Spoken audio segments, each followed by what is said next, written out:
Bonjour à toutes et à tous, vous êtes bien sur Canal Académie, restez avec nous pour cette nouvelle émission d'Un jour dans l'histoire consacrée au pacte germano-soviétique. Vous le savez, nous commémorons cette année un triste anniversaire, celui de l'entrée en guerre de l'Europe. Or, cette guerre n'a été possible dans ses origines proches qu'après la signature d'un pacte entre l'Allemagne hitlérienne et la Russie soviétique. Pour évoquer cette alliance entre les deux totalitarismes, je suis heureux de recevoir au micro de Canal Académie Stéphane Courtois. Stéphane Courtois, bonjour. Bonjour. Merci d'avoir répondu encore une fois à notre invitation. Mais le plaisir est réciproque. Vous êtes venu plusieurs fois donc à ce micro pour évoquer notamment le concept de totalitarisme qui a été l'objet de plusieurs publications aux éditions du Rocher. Et vous venez de publier, c'est une publication de la Fondation pour l'innovation politique, un article assez long sur l'alliance soviéto-nazie, 70 ans après. Et vous venez également de publier dans la collection Tempus plusieurs textes inédits ou en tous les cas un peu éparses que le grand public ne connaissait pas et que les éditions Perrin ont eu la bonne idée de publier dans leur collection de poche, donc la collection Tempus. Cela s'appelle Communisme et totalitarisme. Et enfin, je ne vous avais pas reçu à l'époque de sa sortie le dictionnaire du communisme que vous avez dirigé aux éditions Larousse dans la collection À présent. Alors, j'en viens à notre sujet et ma première question sera au fond une question historiographique. Le pacte germano-soviétique a longtemps été occulté par l'historiographie, mais même encore aujourd'hui, les mémoires restent sélectives par rapport à ce pacte. Vous dites même, vous utilisez l'expression des mémoires qui ne sont pas encore réunifiées. Oui, je crois que c'est assez clair et c'est même particulièrement clair en ce moment, puisqu'effectivement, il y a ce 70e malheureux anniversaire de ce qu'on appelle le pacte. En fait, ce sont des pactes, puisqu'il y a eu en fait deux traités. Un Euh, public et un secret. oui, un public et un secret le 23 août 1939, puis ensuite, le 28 septembre, après la destruction de la Pologne, un traité d'amitié et de délimitation des frontières entre l'URSS et l'Allemagne nazie. Donc, deuxième pacte que souvent on a tendance à oublier, mais qui est presque plus important que le premier, puisque celui-là, il entérine directement la destruction de la Pologne, l'annexion à terme des États baltes de la Bessarabie par l'URSS, et surtout c'est un traité d'amitié, donc entre deux puissances dont on pouvait penser un an avant qu'elles étaient, et même 6 mois avant, qu'elles étaient au plus mal sur le plan idéologique, en conflit ouvert, etc. Donc on a actuellement une actualité étonnante là-dessus, puisque vous l'avez vu, on a en Russie une espèce de curieux révisionnisme historique, j'allais dire un révisionnisme à rebours. D'habitude, le révisionnisme en histoire améliore la vision de l'histoire, les interprétations, de nouvelles documentations, etc. Là, on a plutôt une révision à rebours, c'est-à-dire que, alors que sous Gorbatchev et sous Eltsine, dès 1991-92, les soviétiques puis les Russes avaient clairement ouvert les archives concernant cette fameuse alliance entre Hitler et Staline, avait confirmé l'existence des protocoles secrets du fameux traité du 23 août 1939, avait confié aux Polonais beaucoup de choses, etc. On semble être dans un moment de régression, c'est-à-dire que M. Poutine vient nous expliquer que, non, il ne faut pas trop parler de ça, etc.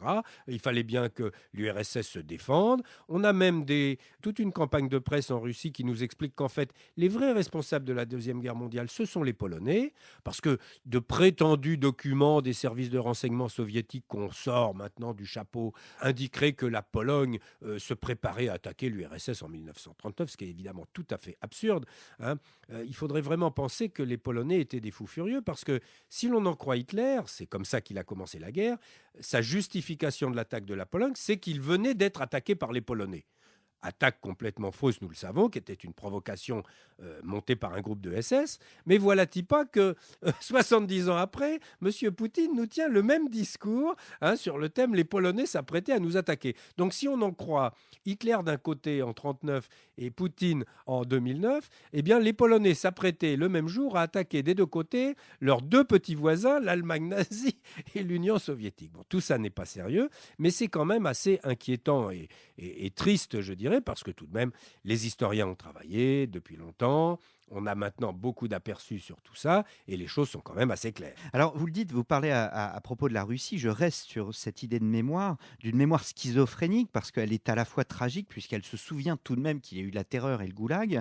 Et cette mémoire tragique, elle est partagée dans plusieurs pays de l'Est, comme l'Ukraine, mais la mémoire glorieuse, telle que la défendrait un Poutine, elle est partagée en Occident et largement.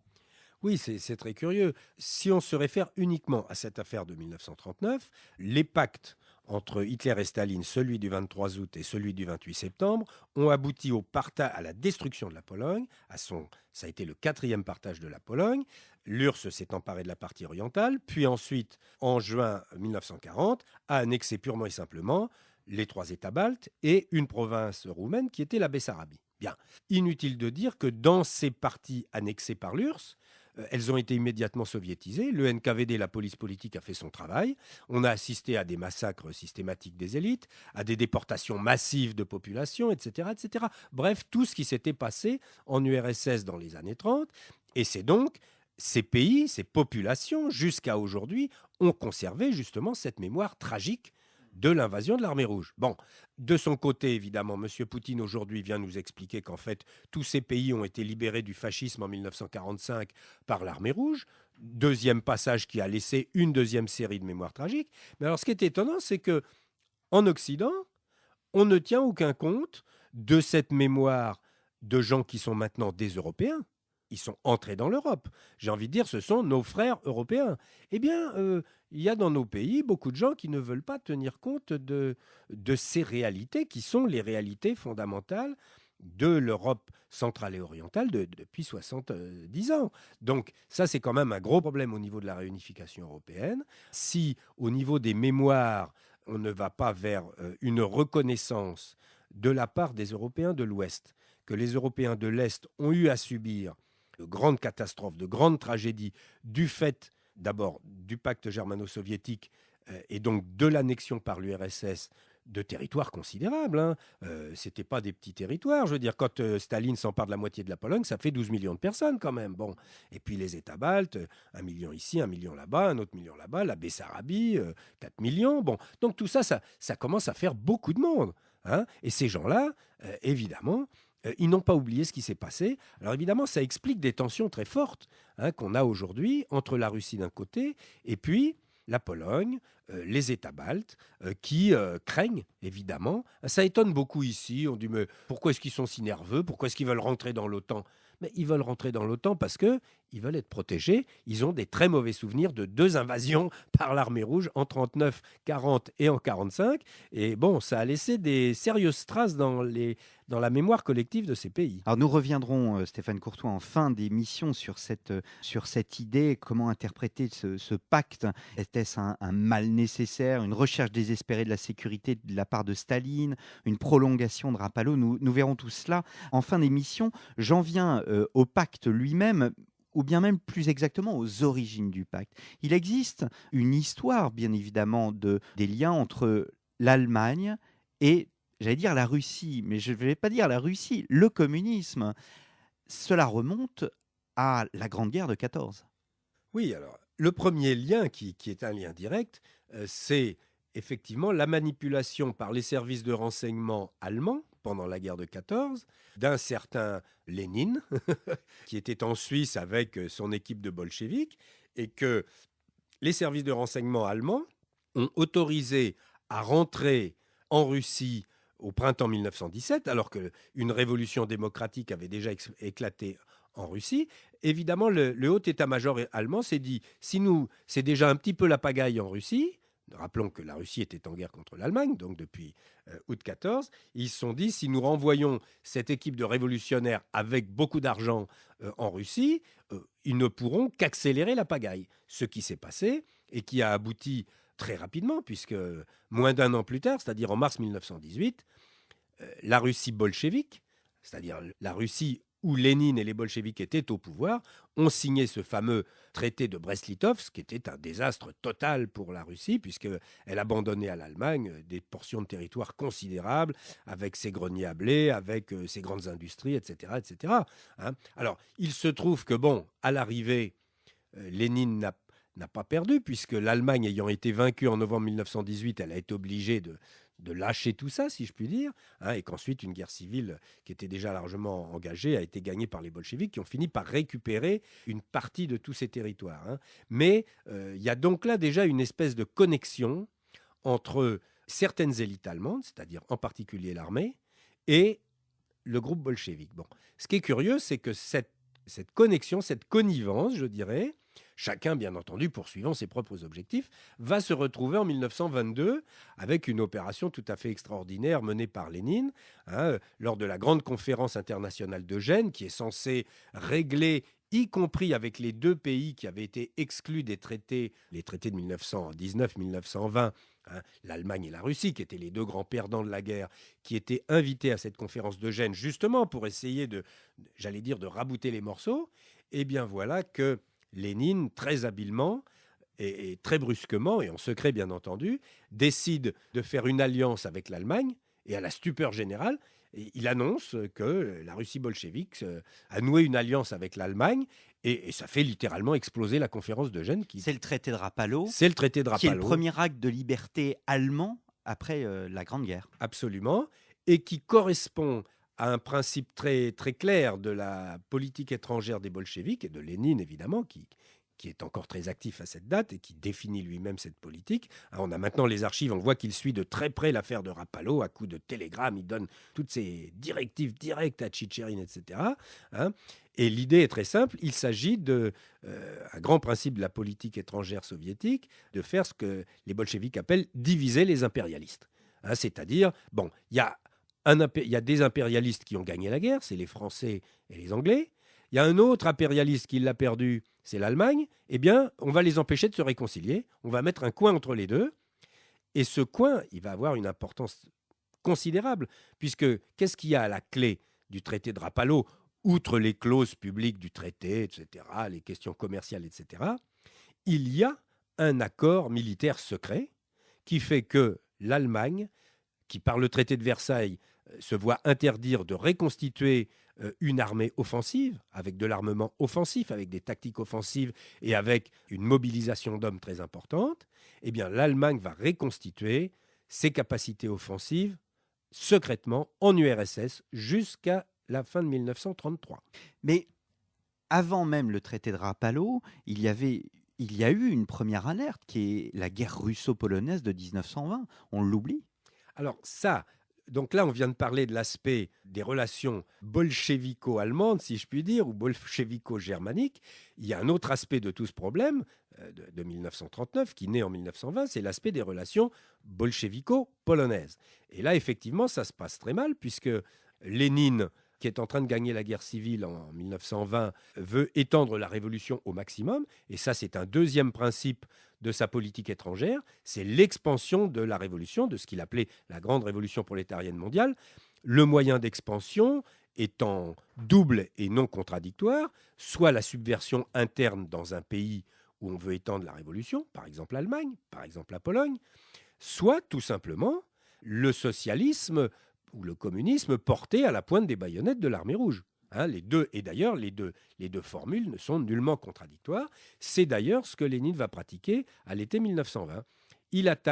L'armée rouge attaque massivement la Pologne, et avec un très grand succès, puisqu'ils vont pratiquement jusque devant Varsovie, jusque sur la Vistule.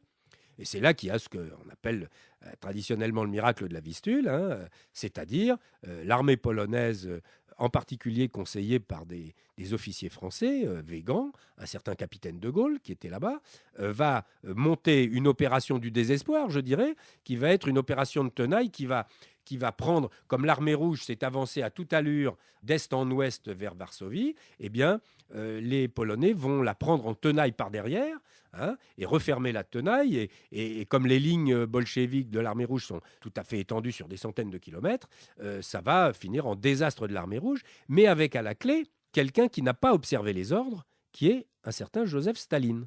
Parce que Joseph Staline commandait le front sud de l'armée rouge. C'était Trotsky qui était le chef de l'armée rouge et Toukhatchevski qui était le général en chef. Et Staline avait reçu ordre sur le flanc sud de remonter du flanc sud vers Varsovie. Mais il ne l'a pas fait. Il en a fait qu'à sa tête, il a voulu mettre le siège devant une ville, etc. Bref, au moment où il aurait dû être là pour empêcher les Polonais de passer derrière le front de l'armée rouge et couper ses arrières, eh bien, l'armée rouge n'était pas protégée sur son flanc sud. Inutile de vous dire que ça fait un clash extrêmement violent entre Trotsky et Staline d'un côté, ça c'était deux politiques, et puis entre Staline et Toukhatchevski de l'autre côté, parce que Toukhatchevski, le général en chef, n'avait pas sa langue dans sa poche. Et il a clairement fait une analyse, évidemment, après la défaite qui s'est transformée en déroute, la direction de l'armée rouge a fait une analyse en disant, ben voilà, ce qui a manqué, c'est le front sud. Qu'est-ce qui commandait le front sud? Ah, c'était un certain Joseph Staline. Ça vous explique la suite des événements. D'abord, la liquidation d'une grande partie de l'état-major de l'armée rouge en 1937-38, a commencé par l'assassinat pur et simple de Toukhatchevski, le général en chef, maréchal Toukhatchevski, qui en savait trop sur les responsabilités de Staline dans cette affaire et qui avait ouvertement dit son sentiment. Et ça annonce Katyn. Ce qui annoncera ensuite Katyn avec la liquidation des officiers polonais. Et puis d'autre part, le fait que Staline va être bien décidé à régler son compte à la Pologne, puisque en 1939, quand la Pologne aura été envahie des deux côtés par l'Allemagne à l'ouest, par l'Union soviétique à l'est, Hitler n'avait pas vraiment décidé de ce qu'il allait faire. Est-ce qu'on laissait un État croupion polonais? Et Staline a tout de suite dit non, on liquide.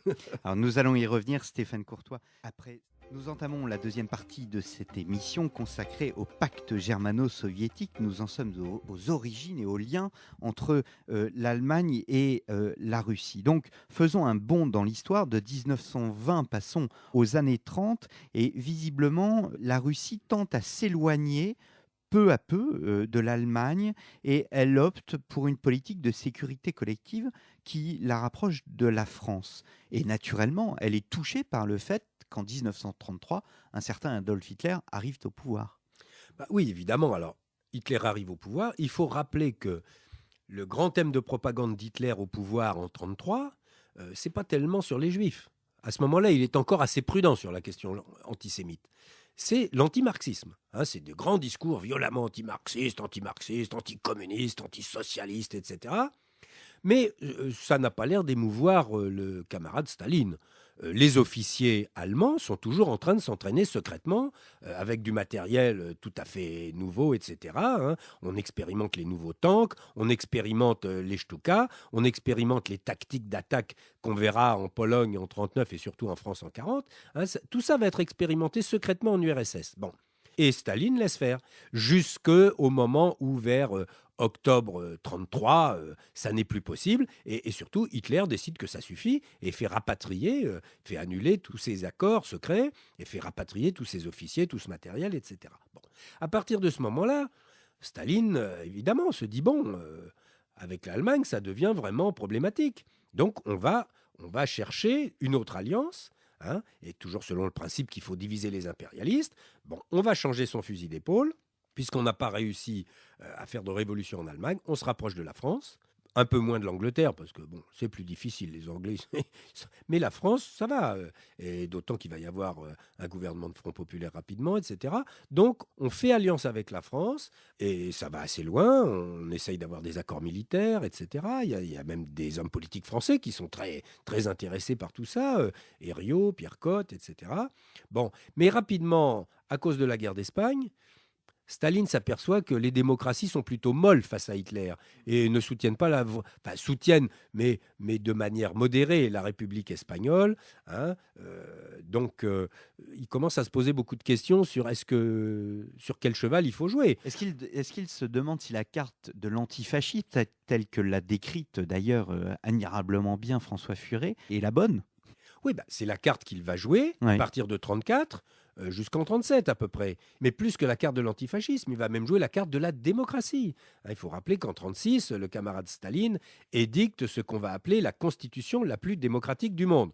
Un an plus tard, il va commencer un massacre systématique qu'on va appeler la Grande Terreur et faire massacrer 700 000 personnes en 14 mois. Bon. Mais donc, Staline est un homme politique extrêmement intelligent, bien sûr. Il poursuit des objectifs qui sont des objectifs totalitaires, mais si on le prend pour un crétin, on ne peut pas comprendre justement toutes ces manœuvres. Il manœuvre très habilement, hein. Donc il a cherché une alliance d'un côté, elle ne semble pas donner de grands fruits, il craint toujours qu'il y ait un rapprochement entre l'Allemagne et les démocraties, hein. C'est toujours le principe, si les impérialistes se rapprochent, ça peut être dangereux pour l'URSS. Donc, il faut toujours chercher à diviser l'Allemagne d'un côté, la France, l'Angleterre de l'autre. C'est ce qu'il va essayer de faire. Et finalement, ça ne marche pas parce que la France et l'Angleterre ne vont pas soutenir beaucoup la République espagnole qui va finir par être vaincue par Franco. Et puis de l'autre côté, il va y avoir les fameux accords de Munich. Bon. Et ces accords de Munich, alors ils sont très discutés. Les uns disent tout vient des accords de Munich. Non, il faut dire que Hitler jouait en partie sur du velours. Il faut rappeler que depuis la guerre de 14-18 et surtout après 1918, il y avait un grand principe qui s'était instauré, le droit des peuples à disposer d'eux-mêmes. Bon. Donc Hitler joue sur du velours en disant il y a des gens qui ont décidé de faire une Tchécoslovaquie, mais dans cette Tchécoslovaquie, à l'ouest, il y a des populations allemandes très importantes. Il est normal que ces populations rejoignent le Reich. Ce sont des populations allemandes. C'est intolérable que ces populations soient dans un autre pays, soient obligées de parler une autre langue, etc. Donc, il faut bien dire qu'il joue très habilement aussi, Hitler, là-dessus. Hein, et les démocraties ne peuvent que dire, oui, il y avait déjà eu l'affaire de la Sarre en 1935, avec un référendum gagné haut la main par les nazis, rattachement de la Sarre à l'Allemagne. Il y avait eu l'Anschluss, le rattachement de l'annexion de l'Autriche en mars 1938. Et Hitler continue sur sa lancée, les Sudètes. C'est donc l'objet des accords de Munich, dont l'URSS est écartée, c'est-à-dire qu'elle n'est pas officiellement partie prenante aux accords, mais elle est néanmoins, nous le savons maintenant par les archives, elle est tenue au courant très régulièrement de l'évolution des négociations. Bon, elle ne peut pas dire qu'elle est tenue complètement à l'écart. Et Daladier et Chamberlain, mais Chamberlain en particulier, sont absolument persuadés, et c'est d'ailleurs un engagement solennel que Hitler a pris devant tout le monde, qu'après le rattachement des populations allemandes des Sudètes au Reich, eh bien, ce serait terminé. Il n'aurait plus aucune revendication. Bon. Mais alors, ce qu'il y a de très important dans votre article, qui a été publié par la Fondation pour l'innovation politique, Retour sur l'alliance soviéto-nazie 70 ans après, ce que vous dites dans cet article, c'est que, au fond, à l'été 1936, Staline engage le premier des grands procès de Moscou et organise une gigantesque purge de l'état-major et des officiers de l'armée rouge. Et vous voyez finalement dans cette action une préparation à la guerre. Oui, absolument. Bon, Staline...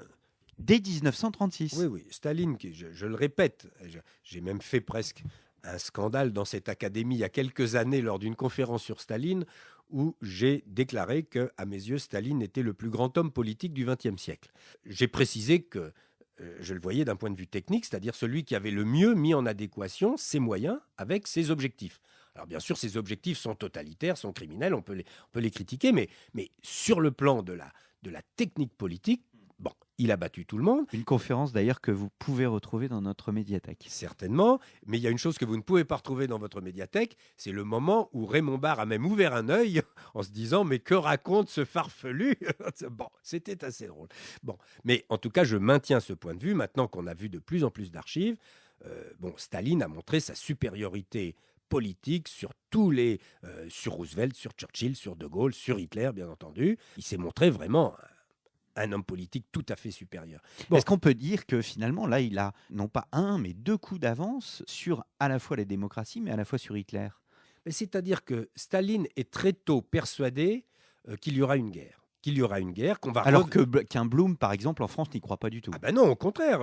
Et la France et l'Angleterre font tout pour empêcher une guerre, pour calmer Hitler, en se disant, bon, ce gars est très nerveux, mais il n'y a pas de raison, on ne va pas remettre ça. On a déjà mis ça en 14, on a vu ce que ça donne. Donc on ne peut pas remettre ça, c'est pas possible. Et c'est vrai qu'il y a un certain aveuglement, c'est-à-dire que on pense que les discours de Hitler sont des discours extrémistes pour la propagande, la population, mais on n'imagine pas qu'il soit capable de passer à l'acte. Hein, c'est ça le problème. Et donc, dans la mesure où Hitler est assez intelligent pour proposer des revendications plus ou moins modérées ou qui ont une certaine justification, je parlais des Sudètes à l'instant, bon, eh bien, oui, mais à Munich, normalement, l'expansion allemande était arrêtée, c'est-à-dire Hitler s'était engagé solennellement à ne plus rien réclamer. Bon.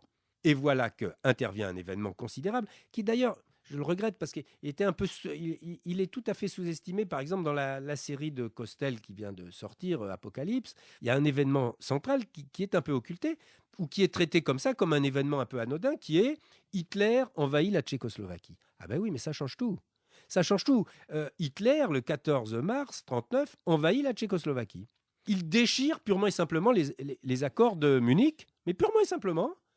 Et il pense que bon, ça va passer. Mais ça va passer, sauf que ça ne passe pas. Vous savez, les Britanniques, ils sont comme ils sont, on les connaît. Au rugby, ils sont pas tendres, etc. Bon, mais ce sont des gens qui ont une certaine vision des valeurs, etc., de la parole donnée, etc. Bon, quand Chamberlain est rentré de Munich en septembre 38, hein, tout le monde se souvient de cette image, il sort de l'avion avec un papier à la main, il annonce voilà, le papier qui garantit la paix pour 50 ans. Bon, le 15 mars au matin, les Anglais sont bien obligés de s'apercevoir que bon, le traité de Munich est purement et simplement déchiré. Hitler s'assied dessus. Et là, l'opinion, la Grande-Bretagne est un pays démocratique, et l'opinion réagit très violemment. C'est-à-dire que là, l'opinion dit, maintenant, c'est terminé. Ce monsieur Hitler qu'on nous a présenté comme quelqu'un de fréquentable, avec qui on peut s'entendre, c'est un voyou, c'est un voyou. Alors nous, les voyous, pas de voyous. Hein, et immédiatement, sous la pression de l'opinion publique, le gouvernement anglais est obligé, dans la quinzaine de jours qui suivent, de garantir les frontières de la Pologne, puis de la Roumanie, etc. Donc on entre dans un processus de tension très forte, et à ce moment-là, Staline comprend parfaitement que la situation est pour lui absolument idéale. On va vers une guerre, la tension devient de plus en plus forte, situation idéale, puisque c'est la division des impérialistes telle que Lénine en a toujours rêvé. Et dans la mesure où il y a tension entre ces deux grandes forces, les nazis d'un côté, la France et l'Angleterre de l'autre, eh bien, on va se vendre au plus offrant. Exactement, c'est ce que vous dites, c'est un chantage au plus offrant. On fait monter les enchères. On fait tout simplement monter les enchères semaine après semaine sur le thème « Si vous voulez mon alliance, qu'est-ce que vous me donnez ?» Bon. Or, il n'y a qu'une personne qui puisse lui donner quelque chose, c'est Hitler. Le problème, c'est qu'il y en a qui peuvent, il y en a un qui peut donner des choses qu'il n'a pas encore, mais qu'il a l'intention de voler, et les autres qui ne peuvent rien donner parce que ce sont des démocrates et ils n'ont pas l'intention de décider pour d'autres peuples. Hein. Donc, le problème est simple. Staline veut conquérir des territoires. Il demande le droit, par exemple, pour l'armée rouge de passer à travers la Pologne au cas où il y aurait une guerre pour attaquer l'Allemagne. Les Polonais savent très bien ce que ça veut dire.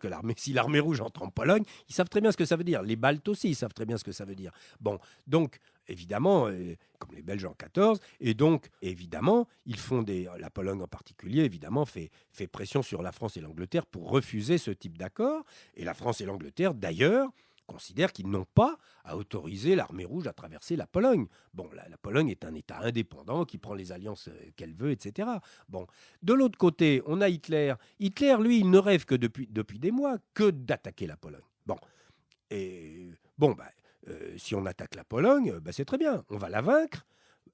On va se partager les morceaux. C'est les deux malfrats qui font un casse et puis on se partage la caisse à la sortie. Bon, donc c'est vraiment comme ça que ça s'est présenté et ils en étaient très conscients. Enfin, quand on a maintenant les sténogrammes de ces discussions, etc., qui ont d'ailleurs été publiés depuis longtemps, hein, puisque beaucoup des rapports sur ces négociations secrètes se sont en fait retrouvés dans les archives allemandes, bien entendu. Elles sont dans les archives soviétiques, cachées depuis 1939, mais évidemment, elles étaient dans les archives allemandes et en 1945, les Alliés sont tombés dessus.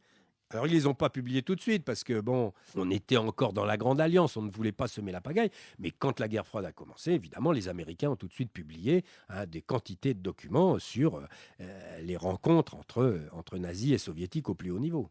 Alors, comment s'engage le processus diplomatique secret, Stéphane Courtois? C'est ce que nous allons voir dans un instant. Restez avec nous à l'écoute de Canal Academy. À tout de suite. Nous entamons la dernière partie de cette émission consacrée au pacte germano-soviétique. Je reçois Stéphane Courtois. Stéphane Courtois, tout le monde vous connaît pour le livre noir du communisme. Vous venez de publier à la Fondation pour l'innovation politique un article intitulé « Retour sur l'alliance soviéto-nazie, 70 ans après ». Pour réaliser cette émission, j'ai également utilisé l'ensemble du colloque intitulé « Une si longue nuit », colloque que vous avez dirigé, l'apogée des régimes totalitaires en Europe, 1935-1953, donc sous votre direction aux éditions du Rocher, et naturellement votre dictionnaire du communisme, toujours dirigé par vous, chez Larousse dans la collection À présent. Alors nous en sommes, Stéphane Courtois, au processus diplomatique. Staline a fait son choix, il sait qu'il va se diriger vers Hitler, mais c'est lui qui mène la barque. Absolument, puisque en fait c'est lui qui commande la manœuvre, puisque c'est lui qui fait monter les enchères. Donc c'est lui qui donnera son alliance, ou en tout cas sa neutralité, à un camp ou à l'autre. Bon. Et donc, effectivement, à un moment... Alors, ce qui est intéressant de constater, c'est que d'un côté, il engage des négociations publiques avec la France et l'Angleterre, on se rencontre, on fait des discours, etc. Mais de l'autre côté, évidemment, il engage des négociations secrètes avec les Allemands. Ces négociations secrètes, elles vont être amorcées très tôt, puisque je vous disais que c'est le 15 mars que les accords de Munich sont déchirés et que tout bascule. Dès le 17 avril, l'ambassadeur soviétique à Berlin, qui était arrivé à Berlin en juin 1938, et qui jusque-là n'avait pratiquement pas pris contact avec les services des affaires étrangères allemands, eh bien le 17 avril 1939, d'un seul coup, il demande à rencontrer l'un des principaux chargés d'affaires du ministère des Affaires étrangères allemand. Et alors bon, l'autre est assez surpris, évidemment, il ne sait pas très bien qu'est-ce qui se passe. On est bon, évidemment. Et d'autant qu'entre-temps, l'Allemagne s'est distinguée, l'Allemagne nazie s'est distinguée. Il y a eu la nuit de cristal, les grands pogroms contre les juifs, etc. Donc l'Allemagne est en train d'être au banc des nations. Et bien c'est justement le moment où l'ambassadeur soviétique demande à rencontrer. Et alors là, très calmement, il fait une déclaration qui est, où il dit, voilà, la rue, là, c'est le compte-rendu de von Weizsäcker, le chargé d'affaires allemand, qui dit, voilà, dans son rapport, la Russie ne voit aucune raison de ne pas entretenir avec l'Allemagne des relations normales, relations qui pourraient aller en s'améliorant sans cesse. Alors, qu'en termes diplomatiques, tout ça est dit, mais c'est très clair. On est le 17 avril, et à partir de là, les choses vont aller très vite. Vous signalez d'ailleurs, le 3 mai 1939, Litvinov est débarqué, et c'est un symbole, Litvinov. C'est évidemment. Alors, le 3 mai 1939, le ministre des Affaires étrangères russe, dont le pseudonyme est Litvinov, et qui en fait est un juif, autre signe intéressant, et un vieux bolchevique. Litvinov, qui était le ministre qui a porté sur les fonds baptismaux toute la politique d'alliance avec la France, etc. etc. De sécurité collective. Sécurité collective, la SDN, etc. Du soir au matin, Litvinov est débarqué. Double signe, double symbole, puisque d'un côté, on débarque l'homme qui symbolise la sécurité collective, l'alliance avec la France, et de l'autre côté, on débarque un juif. Bon, ça fait quand même deux signaux assez sympathiques pour Hitler. Et immédiatement, on nomme à sa place Molotov, qui est le bras droit de Staline, ce qui indique tout à fait que désormais, toute cette affaire est, j'allais dire, sous l'œil du maître. C'est-à-dire, c'est Staline directement qui va diriger toute la manœuvre. Et les choses vont s'accélérer très vite. Donc, Molotov est en place le 4 mai. Et le 20 mai, il demande à rencontrer l'ambassadeur allemand à Moscou. Et là, très rapidement, l'ambassadeur allemand lui-même fait un rapport à Berlin en disant « Mais c'est incroyable, j'ai été reçu, mais avec une cordialité absolument ahurissante. » Enfin, il est ébloui, il dit « Mais qu'est-ce qui se passe? Il y a un miracle, il y a une conversion, de quoi s'agit-il » Alors, il est encore un peu méfiant, c'est quand même un ambassadeur très important, donc il dit « Il faut faire attention », mais enfin, quand même, son rapport est... il est estomaqué, si vous voulez. Il est estomaqué de ce renversement, etc. Et il sent qu'il se passe quelque chose. Mais finalement, c'est dans ce genre de rapport que l'on voit que Staline mène les choses. Complètement. D'autant que le 4 août, dans ce petit jeu de rencontre entre diplomates de très haut niveau, le 4 août, Molotov demande à recevoir Schulenburg. Il le convoque à Moscou. Et il lui déclare sans embâche que l'URSS souhaite immédiatement une normalisation immédiate de ses relations avec l'Allemagne. Et que voilà, il faut... alors là, les choses vont s'accélérer. Et du côté allemand, on commence à recevoir le message. Là, on est le 4 août. Bon, en même temps, n'oublions pas que pendant toute cette période, Hitler est en train de préparer l'attaque contre la Pologne. La Wehrmacht se prépare, etc., etc. Mais Hitler ne sait pas encore s'il va attaquer parce que, Qu'est-ce qui se passe si l'URSS rentrait en guerre contre lui? Qu'est-ce qui se passe, hein? Si la France et l'Angleterre arrivaient à nouer une alliance, l'Allemagne se retrouverait dans la même situation stratégique qu'en 1914, c'est-à-dire combattant sur deux fronts, Est et Ouest, ce qui pour les Allemands a été la cause principale de leur défaite. En tout cas, c'est comme ça qu'ils ont analysé leur défaite dans la Première Guerre mondiale. Sur un plan strictement stratégique, il était impossible de mener la guerre sur les deux fronts. Et donc, c'est la chose qu'il faut éviter à tout prix. Mais à ce moment-là, hein, on est le 4 août, Hitler ne sait pas encore comment ça peut tourner. Il prépare très activement l'attaque de la Pologne. Et alors là, il décide de sauter le pas.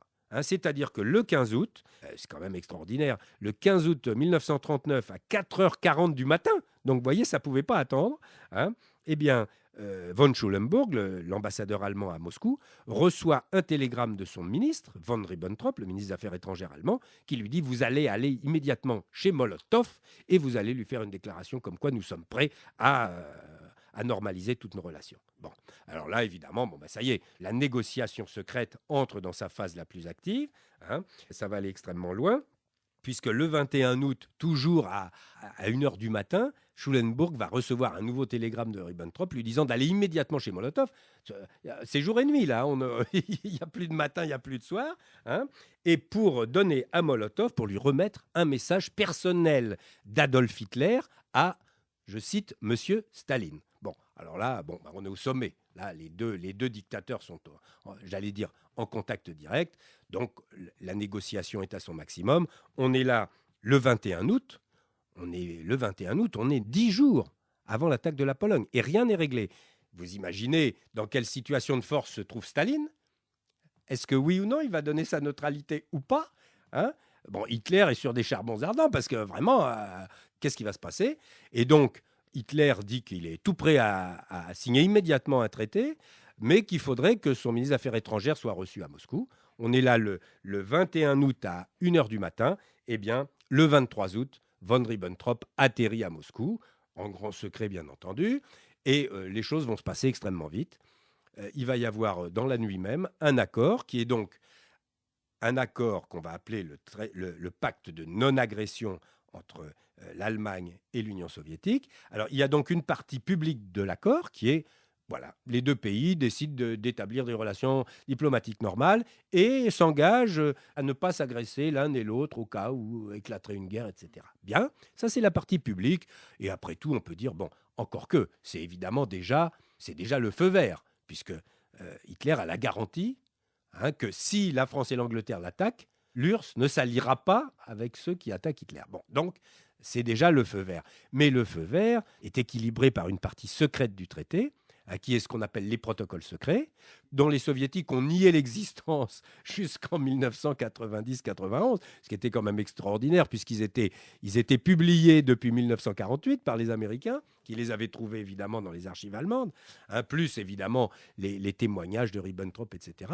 Or, ces protocoles secrets étaient très clairs. C'était en cas de guerre entre l'Allemagne et la Pologne, imaginez-vous, hypothèse absurde, bien sûr, mais en cas de guerre entre l'Allemagne et la Pologne, eh bien, la moitié orientale de la Pologne reviendrait à la zone d'influence soviétique, et puis l'Estonie et la Lettonie reviendraient à la zone d'influence soviétique. Voilà, on commence à mettre en place le partage, et évidemment, on est là le 23 août.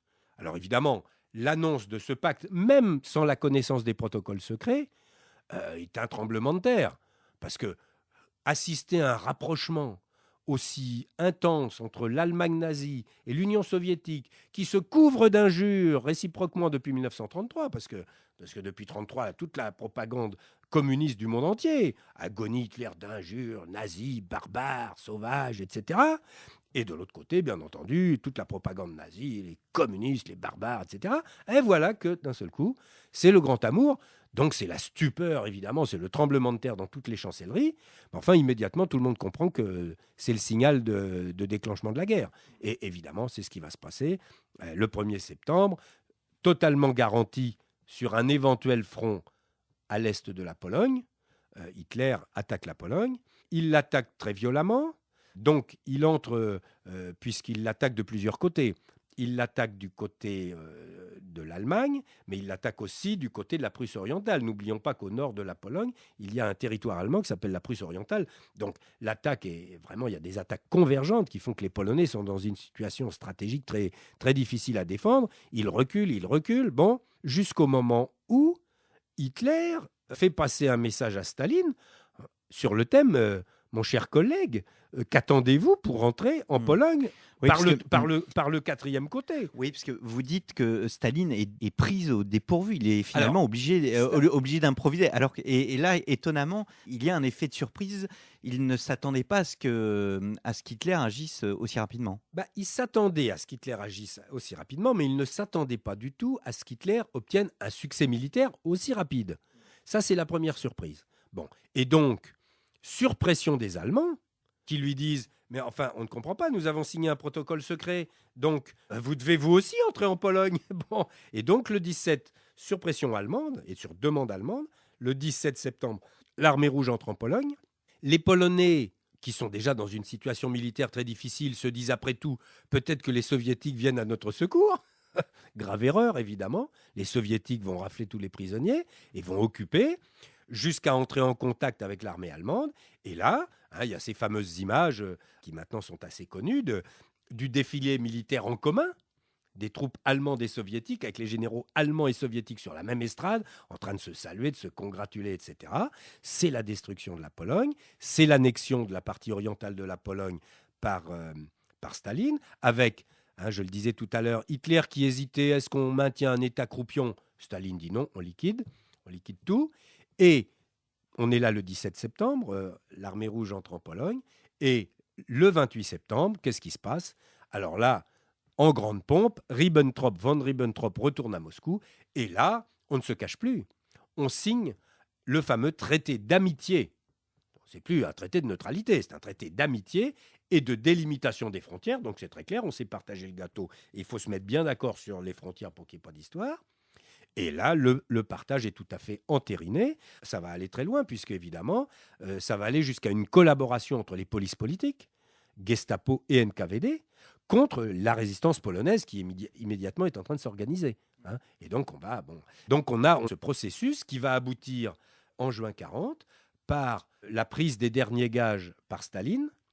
Au moment où Hitler attaque la France, Staline se dit, pendant qu'il est occupé à l'ouest, je prends les derniers gages. Donc, il occupe les 3 États baltes, Estonie, Lettonie, Lituanie, et la province roumaine de Bessarabie, qui aujourd'hui reste le dernier avatar du pacte germano-soviétique. C'est ce fameux pays qu'on appelle la Moldavie, qui est coincé entre l'Ukraine, la Roumanie, etc., et qui reste le dernier avatar du pacte germano-soviétique, et qui est, il faut bien le dire, dans une situation vraiment très catastrophique aujourd'hui.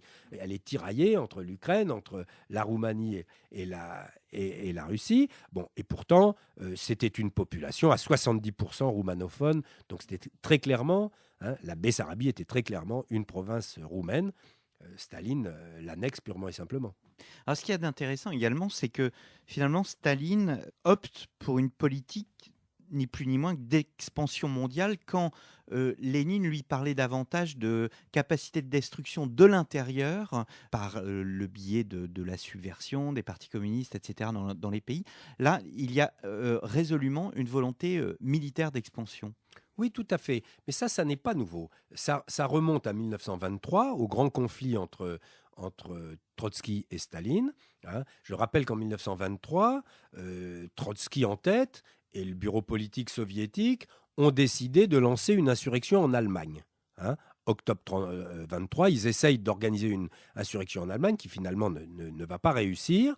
Mais déjà à ce moment-là, dans la discussion, Staline était contre, en disant de toute manière, les prolétaires occidentaux ne seront jamais capables de faire une révolution comme la nôtre. Il faut voir les choses autrement. Et c'est à la suite de cet échec en Allemagne que Staline a inventé son fameux slogan « Construire le socialisme dans un seul pays », c'est-à-dire on se replie sur l'URSS et on se renforce. En 1939, la situation a évolué. L'URSS est forte, enfin en tout cas elle est beaucoup plus forte qu'en 1923 où le pays était entièrement détruit. Elle a une armée relativement mécanisée, etc., qui a d'ailleurs profité des leçons de l'armée allemande s'entraînant secrètement en URSS pendant toutes les années 20. Et Staline est persuadé que son armée est assez forte pour pouvoir gagner des batailles, etc. Il a oublié un petit détail, c'est qu'en 1937-38, il a purgé tout son état-major. Et que Staline, il est un peu resté sur la guerre civile. La guerre civile, c'est une guerre de partisans, c'est une guerre qu'on fait à cheval, etc.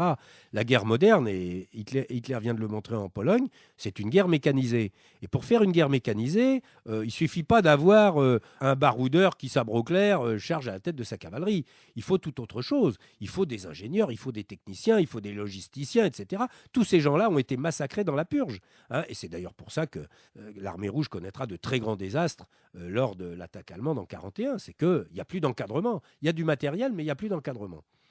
Donc, néanmoins, Staline, fier enfin, parce que pour lui, c'est un miracle. Il doit se dire, le camarade Lénine, quand même, je le surpasse. On a raté le coup en Pologne en 1920, mais là, c'est réussi. On prend la moitié d'un coup, les États baltes, etc. Et donc, il décide, à l'automne 1939, d'attaquer la Finlande. Là, ça va se passer beaucoup plus mal. Parce que la Finlande, c'est pas la Pologne, c'est pas une plaine ouverte. C'est un pays de collines boisées, où il y a beaucoup de neige en hiver, etc., et où l'armée rouge va s'enliser avec des désastres complets, etc. Ça va être une très grosse leçon.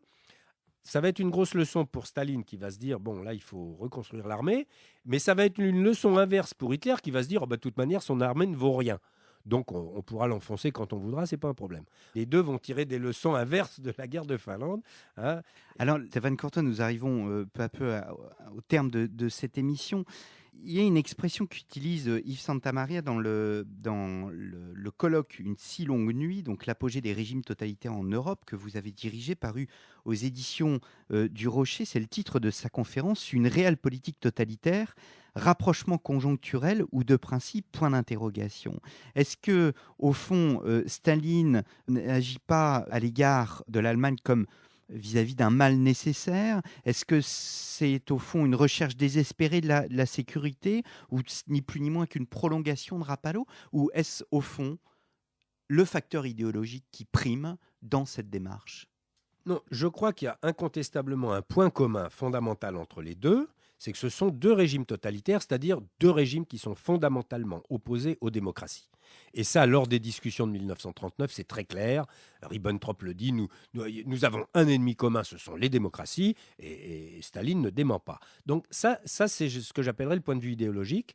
Il considère que les démocraties, ce sont des gens à liquider, qui empêchent justement l'expansion chacun de leur régime. Bon. Donc l'idée, c'est on va liquider les démocraties, ensuite on s'expliquera entre nous. Bon. Donc de ce point de vue-là, il y a un point de vue idéologique. Il y a un deuxième point de vue idéologique qui est que un régime totalitaire, par définition, est un régime qui doit être en expansion. Parce qu'un régime totalitaire est un régime révolutionnaire, et un régime révolutionnaire doit être nourri en permanence, le ressort doit être tendu en permanence, et ce ressort, c'est évidemment l'expansion. On le voit chez Hitler, on le voit chez Mussolini avec l'Abyssinie, etc. Mais on le voit aussi chez Staline. On le voyait déjà chez Lénine, on le revoit chez Staline. Donc, on a ces deux principes-là, c'est le côté totalitaire de la définition de Santamaria, si je puis dire. Maintenant, il y a le côté réel politique. Effectivement, et ça rejoint ce que je disais tout à l'heure, la grande force de Staline, c'est que non seulement il a sa foi idéologique, parce que c'est un vrai bolchevique, un vrai totalitaire, mais en plus, c'est un homme d'un très grand réalisme. C'est-à-dire que c'est un homme qui est capable d'analyser les situations de très près. Maintenant qu'on a beaucoup d'archives, c'est hallucinant. Enfin, je veux dire, il a une connaissance des situations remarquable. Il sait peser les rapports de force de manière remarquable. Il sait manœuvrer de manière remarquable. Et évidemment, son action, à partir du moment où ces projets totalitaires doivent s'inscrire sur le terrain, comme pour Hitler, il faut faire de la réelle politique. C'est-à-dire ça s'inscrit dans un cadre géopolitique. Si on veut conquérir des territoires, forcément, on est confronté à la géopolitique. La géopolitique, c'est assez simple. À tel endroit, y a-t-il une chaîne de montagnes? Y a-t-il pas une chaîne de montagnes? Ou y a-t-il une plaine ouverte à travers laquelle on va pouvoir faire défiler des chars sur 300 km? Donc voilà, c'est des choses un peu élémentaires, je dirais, mais que Staline maîtrise parfaitement. Et donc, il joue avec une très grande maestria là-dessus, avec en plus le fait qu'il est à la tête d'un mouvement communiste mondial, c'est-à-dire à l'époque déjà des dizaines de partis communistes, qui sont intégrés dans une structure très centralisée qui s'appelle l'Internationale communiste ou le Comintern, peu importe le nom, et à qui immédiatement Staline va faire donner des directives précises.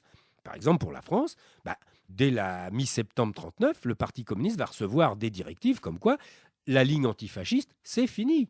L'ennemi, ça n'est plus Hitler. L'ennemi, c'est le gouvernement Daladier qui est en train de faire la guerre contre Hitler. Hein. Et donc, on va assister le 1er octobre à la diffusion d'une lettre ouverte au Parlement français, diffusée par Jacques Duclos, le chef du Parti communiste qui est en France à ce moment-là et qui n'est pas mobilisé, et qui est un appel pur et simple à signer immédiatement la paix avec Hitler. Le 1er octobre 1939. Bon. Donc, on est là dans un mouvement carrément pacifiste. De démoralisation d'un pays en guerre, où on appelle au Parlement à signer la paix, tout simplement, puisque la Pologne étant détruite, la guerre n'a plus d'objet. C'est l'argument de Duclos. Bon, tout à fait extraordinaire. Il faut quand même rappeler que si nous entrons en guerre, c'est justement pour défendre la Pologne ou l'existence de la Pologne à terme. Donc voilà. Et donc, évidemment, Staline va jouer là-dessus. C'est-à-dire que tous les partis communistes dans le monde entier, d'un seul coup, vont abandonner la ligne antifasciste et vont rejoindre la ligne de ce qu'on va appeler la lutte contre la guerre impérialiste, puisque à partir de ce moment-là, on fait alliance avec Hitler, donc les vrais impérialistes, les agresseurs, c'est les Français, les Anglais. Bon. Donc voilà, et ça va durer pratiquement jusqu'en juin 1941. Eh bien, merci beaucoup Stéphane Courtois de nous avoir décrit cette alliance soviéto-nazie, 70 ans après, retour sur cette alliance. Donc, c'est le titre de la publication de la Fondation pour l'innovation politique, disponible sur fondapol.org. Fondapol, c'est fondapol.org. Je cite également Une si longue nuit, les actes du colloque consacré au totalitarisme. Alors, il y en a eu plusieurs. Je renvoie nos auditeurs à nos émissions. Une si longue nuit, parue aux éditions du Rocher, sous votre direction. Le dictionnaire du communisme, toujours sous votre direction, chez Larousse, dans la collection À présent. Et nous avons reçu en service de presse un tout nouveau magazine, Histoire de la dernière guerre, 1939-1945, au jour le jour. Le tome 1 donc, vient de sortir, septembre-octobre 1939, il y a 70 ans, la guerre. Merci beaucoup. Merci. Et à très bientôt pour un nouveau numéro d'Un jour dans l'histoire.